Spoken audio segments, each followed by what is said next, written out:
Hey y'all, welcome back to Pure South Pastures. So glad that you joined me today. I was out here, I just moved the cows for the last move of the day. It's kind of one of the larger moves. They'll probably graze a little later tonight into the evening just because it's nice and warm. But man, the grass is just really coming on. There's a lot of weeds in it too, but you can see it. I mean, it's belly and shoulder deep on these cows. And so just thought it's been a while since I made a video, so just thought I'd make a little video this afternoon. I want to show you some new animals we have on the farm as well. So stick with us. Let's talk about what's going on here at Pure South Pastures and some new stuff we got shaking, some new critters we got. These cows are fat today. They are just soaking up the grass, tearing it up in a real tight strip. You can see the just on the other side of those cows right there is the electric fence, and we got our one strand on this side, giving them this strip down to that corner post that you can see right there on the side of the pond. And man, they're just they're tearing the grass up. I love seeing the lines on the side of the cows, stretch marks, if you will. They call them happy lines. That's the horizontal lines that are parallel with the ground. You can see them on their sides, and it just means that gut is being stretched. You want a smaller frame animal with a big gut. You got to have a lot of, in order just to do grass only. These animals never get any grain. In order to do grass only, and you don't have to supplement, except for maybe some protein when the grass is highly lignified here in the south. You might have to supplement with a little bit of protein. Man, these cows, you got to have a big gut. So we're breeding for big gut. Now we have some animals that they're not optimal, and you can tell the animals that don't have a big gut, normally their frame, they're a little bonier. See these calves, I mean, they're out of that South Pole bull, and they just put on the weight, man. Big bellies, big guts, big rumps.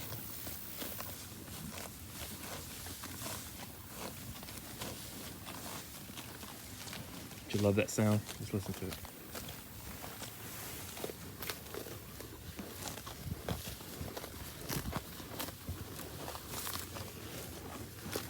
And they're just tearing it up. Tearing it up.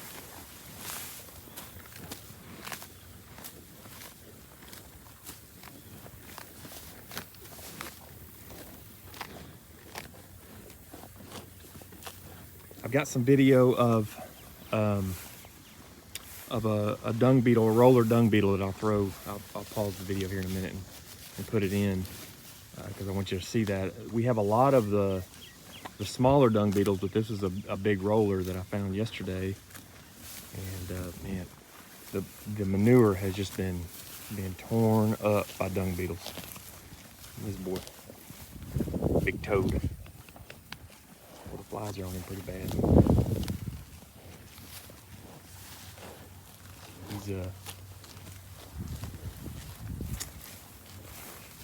He's a good animal. Here's one of those, like I was talking about a minute ago. She's a little larger frame. She's always been this way. Just kind of ribby. She didn't flesh out. She always has given us a good calf. She may not this year. If she doesn't, then that'll be the end of the road for her. Not crazy about her, but as long as she's giving us a good calf, she'll stay around.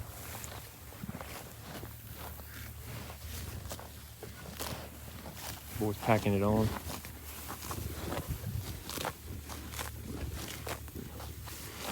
good. This big Angus here, she's a little larger frame, so she stays a little thinner, but she's man, she always gives us a good calf. Really good calves. She's good. Yeah. All right, let me throw this. Let me throw the video of the dung beetle in there. Let you see that, and then I'll take you to some of the new animals on the farm. It's a dung beetle rolling a ball. This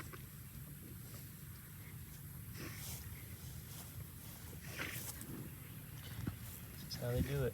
Back up, y'all. Back up. I got a couple of calves here that are curious too, and they want me to rub on them. I want you to see this.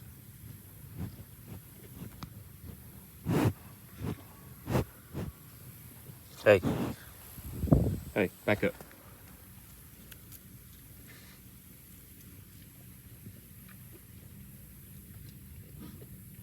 Well, where the hole is. Well, he's got a bulb big enough to barely move. You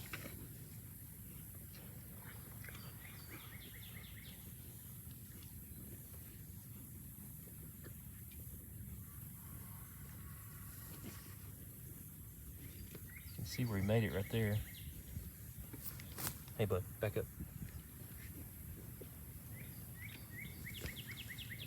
Pretty cool. What he's gonna do with it.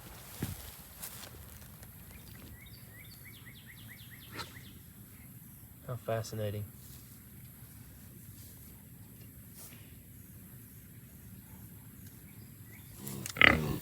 Here we have our baby pigs. They're nursing right now. These things are awesome. This is our first litter of pigs born on the farm. We always buy pigs in, but this sow got pregnant. And so I was excited to have them. Only lost one, so we got 6. There were 7 born. Lost one at birth, but they're doing great. The crazy thing is they're all over the farm, man. We don't have any electric fence or anything that will contain them at this size, and so they just take off and explore, and I'm fine with that. We're far enough off the road back here that I'm not worried about them right now. As they get a little bigger, I will have to contain them and train them with electric fence. So I'm gonna get this big pig a little bit of water, and yeah, these things are awesome. Let's see if I can get a little closer to them.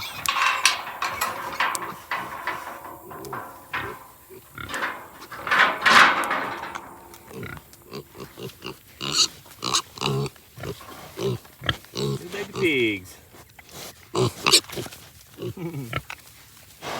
Don't get fat.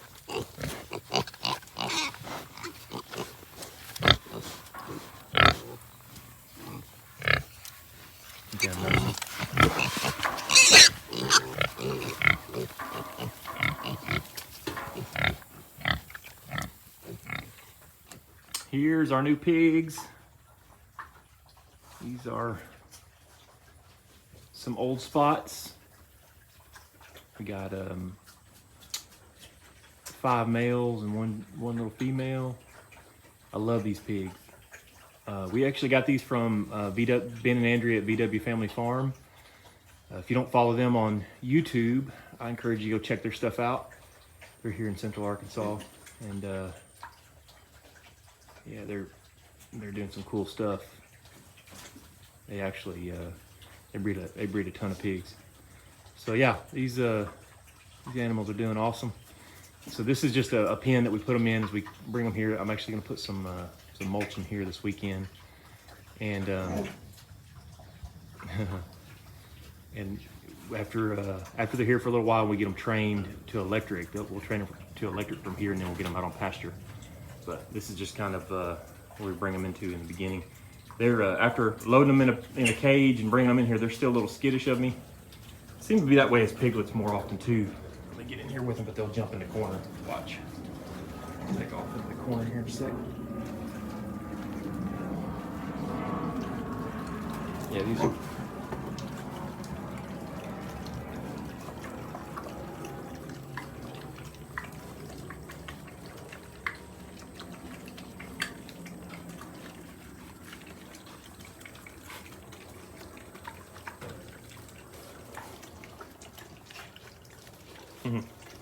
They're awesome. Love those pigs. So yeah, we'll between these, excuse my camera work there. Between these and the other little piglets, we'll have some awesome pastured pork this next year. So really excited about that. All right, guys. One of the things I wanted to show you tonight was the results of the grazing model that we're currently really testing and working with. We're going to do it all the way through this summer, but we previously were trying to do the it's really ascribed to a lot, the take half, leave half, which we found animals were taking 100% of some plants and leaving every bit of other plants, and so it left the undesirable plants just to grow lignified, and then when they came back they ate the desirables again. And so what was happening was we were taking all the good desirable grass down to the dirt and really harming it because we were overgrazing it by coming back, and that's what they would hit every time. And what was staying strong and growing more lignified and woody was the undesirable stuff. So we really were giving our weeds an advantage by just letting them continue to grow instead of putting a lot of pressure on the pasture and taking it down. So what we've been doing is tightening them up, total grazing, trying to take as much of it as we could, and then because we had so much out there that was already lignified and just weedy, we were coming behind them and mowing it so that we give our grass an advantage to try to compete with the weeds. And so I want to show you one of the things that does, and I'll flip the camera around here. So one of the things that does is it promotes plant spacing that is really tight. You can see the grass here is just incredible, where this was a lot of just a whole lot of weeds, and it is, I don't want to walk too much because I know it just gets makes you dizzy by all that. But look at, I mean, this stuff is just coming back so thick and lush, and the plant spacing is tight together. One of the things that grazing it close does is it promotes leaf growth instead of stem growth. So the plants come back more leafy. Well, what are we looking for as far as grazing? We're looking for the animals to graze the leaf. So that's what that promotes, where when you allow it to just sit, it promotes stem growth.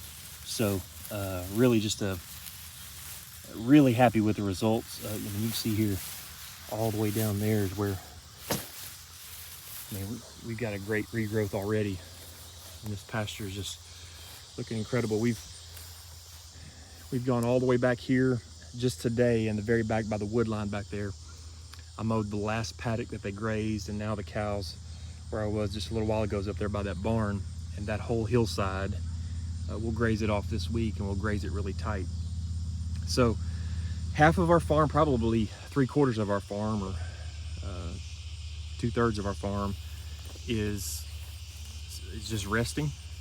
That'll be our winter stockpile. We'll have to supplement some protein with that because of the kind of grass that we have. But that also is our, if we get into a drought, that's what we'll fall back on. And so it lets that area rest for the whole year, which promotes big, fat, healthy roots. And then we'll flip-flop it next year. This up here next year will sit for the year. It'll be our stockpile for that winter, or our drought reserve.